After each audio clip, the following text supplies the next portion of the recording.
Hey there and welcome. This is Kelly, and I'm so excited to be sharing a collaboration project with Honeybee Stamps and My Sweet Petunia, home of the Misti stamping tool. Make sure you visit both blogs, the My Sweet Petunia blog as well as the Honeybee Stamps blog, for details on the blog hop as well as the prizes and giveaways. So make sure you check out both of those for all of the details. I'm going to jump right into my project using the mini Misti. I love this little mini Misti. I have inserted my little mini Misti with the mouse pad, and I love it. It wipes clean and it's so nice for stamping, and I love the grid that's on it. And here is how the mini compares with the regular size. As you can see there, it is a little smaller. It's great for travel. I just took it on a long plane ride and loved it. It was perfect to slip in my carry-on bag. This is an A2 size piece of paper, so it's 4 1/4 by 5 1/2. So it's perfect to do your greetings and smaller images. I'm going to use this thanks and giving set from Honeybee Stamps, and I love that Honeybee Stamps includes all these awesome words and greetings and little phrases that you can add with those larger stamps and then die cuts. I am using both the little mouse pad inside there that has the grid, as well as the grid that's on the lid of my mini Misti. And I'm making sure that all those little words and greetings are all lined up just the way I want them. And then I use some heavyweight vellum, and I'm just prepping that with an anti-static powder tool because I'm going to heat emboss it. I'm going to ink that up with some Versamark sticky ink, and I'm really squishing that down to make sure it gets nice and sticky. And then I'm just going to close the lid on my Misti, give that a little rub with my finger, and you can also use a dry, soft cloth. Kind of makes it easier for your hands just to slide over the lid of the Misti. Open that up. I'm going to pull off my magnets, and then I'm going to sprinkle that part that I've stamped with some white embossing powder. I'm not going to heat set it quite yet, but I wanted to be able to see where I had already stamped those words. I'm going to shake that off, and then I'm going to put that right back in to the mini Misti, but I'm going to adjust it so I can stamp either above it or below it, because on my card front, I just want a big block of those words that I've added into the Misti.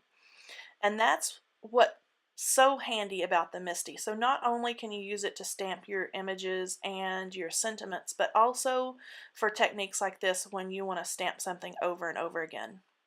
I heat set that, and then I'm going to work on a little background piece here. I'm going to do some Distress ink blending with the Clarity stencil brushes, and I've just used a polka dot stencil and taped down some paper. And then this color is Picked Raspberry. I'm just going to build that up. As you can see there, I built it up until it got a little darker. The second color is Spun Sugar, and I'm going to blend that right into that Picked Raspberry. Next is Cracked Pistachio, and I think this might be my favorite Distress ink color. I love that one every time I pull it out. And then last but not least is Evergreen Bough for a little darker green. And I'm going to pull that stencil off, and I love this moment when you get to see that beautiful blending. I trim that piece down, and I trim down that vellum piece that has all my little words and greetings on it. And I also added a little fishtail to that vellum. I've die cut the words thank and you also from the Thanks and Giving Honeycuts die set. And I've die cut those 3 times and then built them up and adhered them one on top of the other to make it thick and chunky. And I dipped that right into that Versamark sticky ink, and now I'm dipping it into some platinum embossing powder.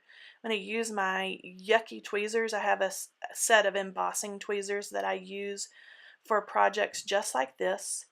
And I'm going through this whole process of dipping the word into the ink and then into the embossing powder and then heat setting it. I did that 3 times to get that really metallic, metal, chunky, smooth finish on that. And I love the glisten and the shine that this gives when it's all finished.